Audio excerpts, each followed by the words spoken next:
নমস্কার, আমি তুষার।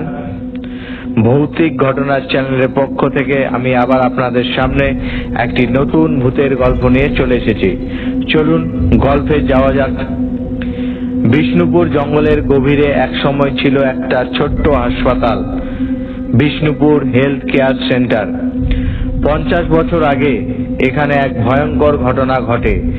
এক রাতে পুরো হাসপাতালের ডাক্তার, নার্স, এমনকি রোগীরাও মারা যায়, কেউ জানে না কিভাবে। তারপর দিন থেকে হাসপাতালটা বন্ধ, আর পাশে থাকা মর্গ ঘরটা এখনো আছে। ভেতর থেকে মাঝে মাঝে শোনা যায় করুণ কান্নার আওয়াজ। গ্রামের লোকজন বলে ওই হাসপাতালের দিকে রাত নামলে কুকুরও ঘেউ ঘেউ বন্ধ করে দেয়।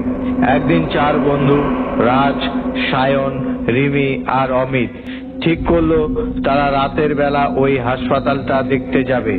ক্যামেরা, টর্চ আর একটু সাহস, এই নিয়েই তারা ঢুকে গেল জঙ্গলের অন্ধকারে।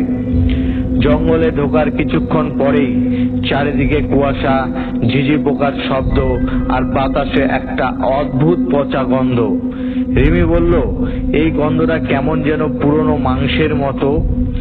রাজ হেসে উড়িয়ে দিল, চুপ কর, ভূত টুত কিছু নেই।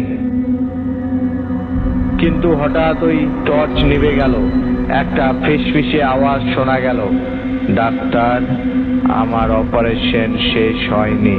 তারা 4 জন থেমে গেল, কারো মুখে শব্দ নেই। অবশেষে তারা পৌঁছালো হাসপাতালের পেছনের মর্গ ঘরে। দরজাটা আধ খোলা, বাতাসে দুলছে আর ভেতর থেকে আসছে ঠান্ডা ধোঁয়ার কুণ্ডলি। ভেতরে লোহার টেবিল, মরচে ধরা যন্ত্রপাতি আর দেওয়ালে শুকনো রক্তের দাগ। সায়ন ক্যামেরা অন করে বলল, এই হচ্ছে বিষ্ণুপুরের পরিত্যক্ত মর্গ, এখন আমরা ঢুকছি ভিতরে। ঠিক সেই মুহূর্তে ক্যামেরায় দেখা গেল একটা সাদা শাড়ি পরা মহিলা পিছন ফিরে দাঁড়িয়ে আছে লোহার আলমারির পাশে। তার চুল ভেজা, পা দুটো উল্টো দিকে ঘোরানো। রিমি চিৎকার করে উঠল, ওটা কে? মহিলাটা ধীরে ধীরে ঘুরল, মুখটা নেই, শুধু এক চওড়া ছিদ্র, আর ভেতর থেকে আসছে জ্বলন্ত চোখের আলো। পরের দিন সকালে গ্রামের পুলিশ একটা ভাঙা ক্যামেরা পায় মর্গের সামনে। তার ভেতরে শুধু 3 মিনিটের ভিডিও। প্রথমে দেখা যায় 4 জনের হাসি, তারপর অন্ধকার, চিৎকার, আর শেষ ফ্রেমে এক মুহূর্ত।